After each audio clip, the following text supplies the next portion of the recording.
Alô galera do canal, ative o sininho e comentário. Rock pro jogo.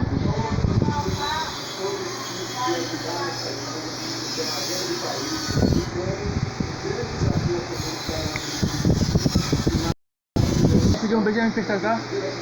Alexandre pediu um Benjamin emprestado. Benjamin. Quem? Alexandre. Ó, depois tem que, antes dele ir embora, pedir, né? Ele levou aquele ali. É que tava ali no móvel. Tudo bem. Que tava ali no móvel. Esse corpo a corpo do ministro da Fazenda, usando toda a diplomacia, toda a boa vizinhança, para conseguir fazer essa foto do governo passar no Congresso Nacional. Isso tem efeito prático, aproveitando agora que a Câmara está sob a presidência do Mota, o Senado com o Davi Alcolumbre, enfim, essa mudança, digamos, do Congresso Nacional, isso ajuda. Sem dúvida, até porque a política é muito de gestos, né? A política é muito apegada a esses simbolismos todos, a referência ali que é feita.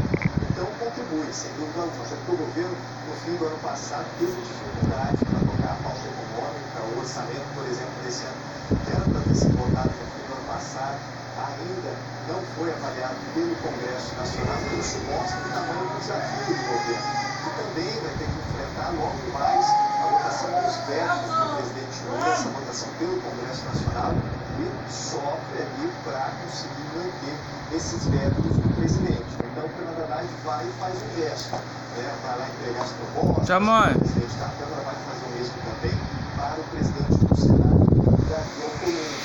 E esse gesto é pouco entendido, tá? Porque tem os presidentes das duas casas também devem da importância, primeiro, da responsabilidade fiscal nesse momento, e segundo, da importância de fortalecer o ministro da Fazenda. Porque eles sentiram a necessidade de fazer esse gesto para Fernando Haddad, porque a avaliação de Brasília, em muitas oportunidades, o ministro da Fazenda acabou ficando isolado dentro do governo, no sentido da defesa do equilíbrio das contas, do corte de gastos, da responsabilidade fiscal. E a avaliação é a seguinte: existe um governo forte e o ministro da Fazenda fraco. O ministro Haddad foi alvo, inclusive, dos seus correligionários, inclusive de integrantes do PT, fazendo críticas à condução da política econômica do governo. O famoso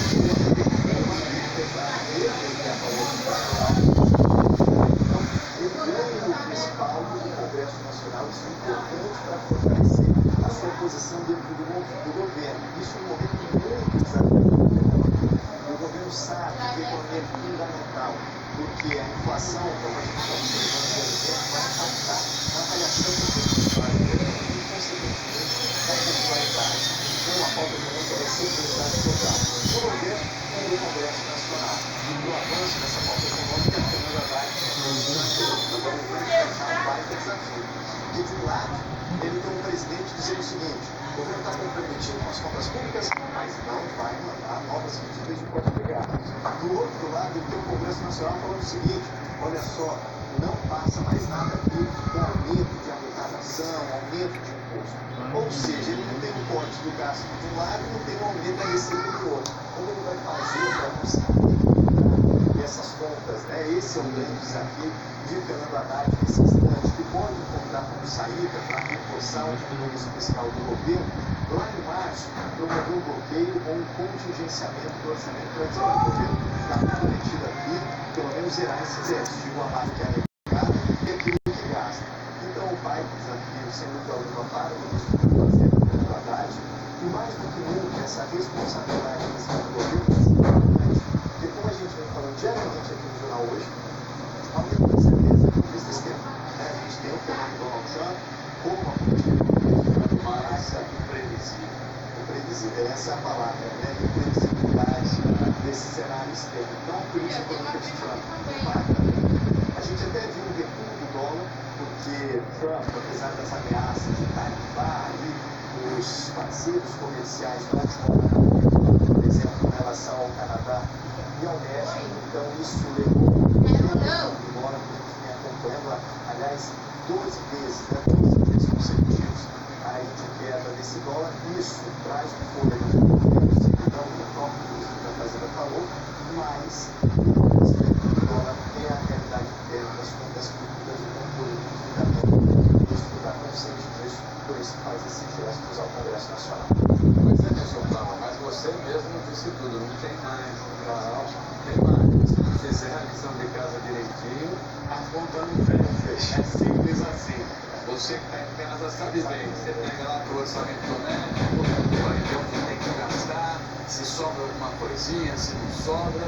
Né? Então bota na conta do lápis. Se a conta não fechar, uma coisa está errada. É verdade. Valeu, Pedro. Obrigado, viu? Um abraço na paz. Para seguir aqui no JH, a polícia do Rio investiga o furto de petróleo, de dutos, de canos da Transpetro. Olha isso. E a judoca campeã olímpica, Beatriz Souza, assume a liderança do ranking mundial. Que coisa boa, que maravilha. A gente volta já no tempo.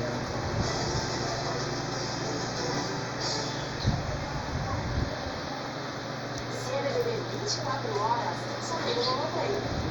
Que número vocês querem? Coloca aí no canal Rosário. Antes pela câmera, se você todas. Não, coloque aí na câmera 7 comigo. Entendeu? Ela os olhos bonitos. Rosário, não sai, pô.